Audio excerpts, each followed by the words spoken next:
Dentro de este tema de la economía en Mesoamérica, una de las zonas principales o de los lugares principales donde se practicaba el comercio, la actividad económica del comercio, era, esta, era este lugar tan célebre que conocemos todavía en la actualidad como tianguis. Tianguis es una palabra de origen náhuatl. Este idioma, el náhuatl, es un idioma que hablaban y que siguen hablando algunos grupos cada vez menos numerosos, perdón, en el centro de México y en otras áreas de México. En el caso del Imperio Mexica era el idioma, digamos que oficial, y tianguis significa literalmente mercado. Por eso es que a veces a los mercados les llamamos tianguis o a los tianguis les llamamos mercados o viceversa. El tianguis resulta muy curioso porque es muy parecido en cierto modo a los tianguis que conocemos en la actualidad. El más conocido de la época de Mesoamérica, o del que más se tiene documentación, del que más se tiene noticias, es el de Tlatelolco, el mercado de Tlatelolco.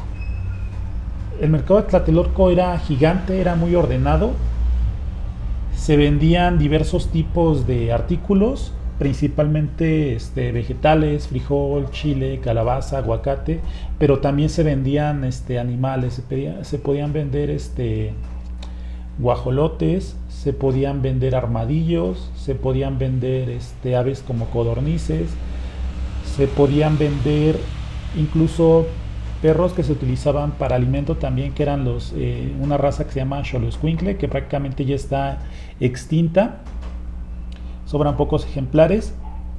Se vendían también joyas de oro, de plata, de jade, de obsidiana.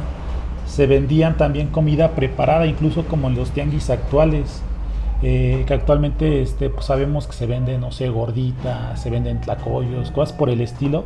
Pues en esa época también se vendían unos antojitos muy parecidos como esos.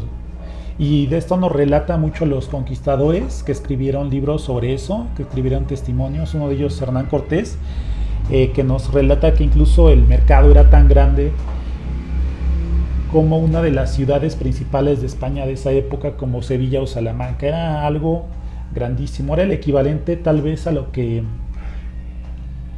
podríamos equipararlo en la actualidad con la central de abastos principal, la que está por ahí por Iztapalapa, Iztacalco, que dicen que es grandísima. La verdad yo nunca he ido, pero la he visto en fotos y dicen que es grandísima esa central de abastos. La podríamos equiparar un poco a eso, pero también a los tianguis que vemos habitualmente, ¿no? Ciertos días de la semana. Ese tianguis de Tlatelolco, los comerciantes ponían sus puestos desde temprano, pero a diferencia de los tianguis que conocemos, no los ponían en mesas, los ponían en el piso.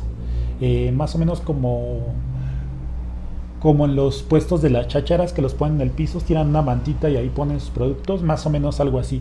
Había funcionarios en estos tianguis que se cargaban precisamente de regular estos tianguis, desde que estuvieran muy limpios hasta que hubiera cierto orden, que estuvieran bien ordenados todos los puestos de acuerdo al tipo de mercancía que vendieran, y también que no vendieran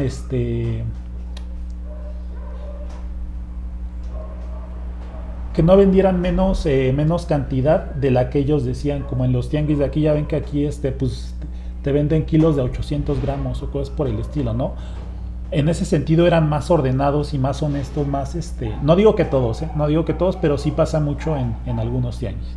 Entonces en ese sentido eran más ordenados y más honrados la gente de Mesoamérica, en este caso los mexicas, que la gente actual, ¿no? Porque había funcionarios que se encargaban de eso, ¿no? De regular que la cantidad que te vendieran. Ahí no había unidades de peso como las tenemos nosotros, como kilos, como gramos, etcétera, sino que se vendían por medio de costales, ¿no? Una medida de un costal valía tanto, ¿no?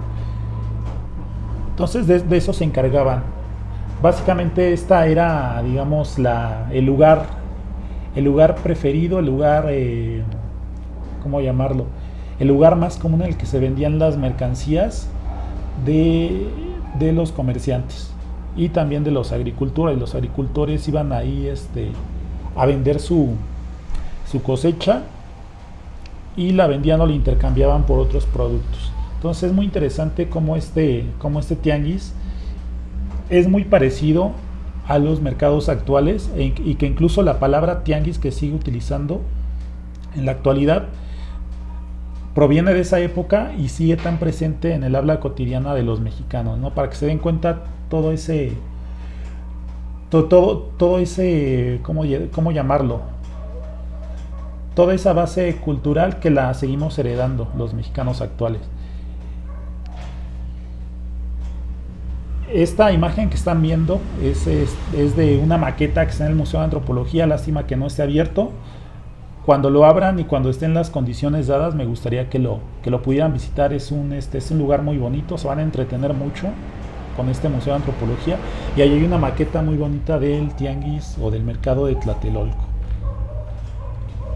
Es prácticamente una maqueta a escala, ¿no? Les va a llamar mucho la atención. De hecho, cuando entran a la sala de los mexicas es una de las primeras cosas que ven, ¿no? Es simplemente impresionante esta maqueta.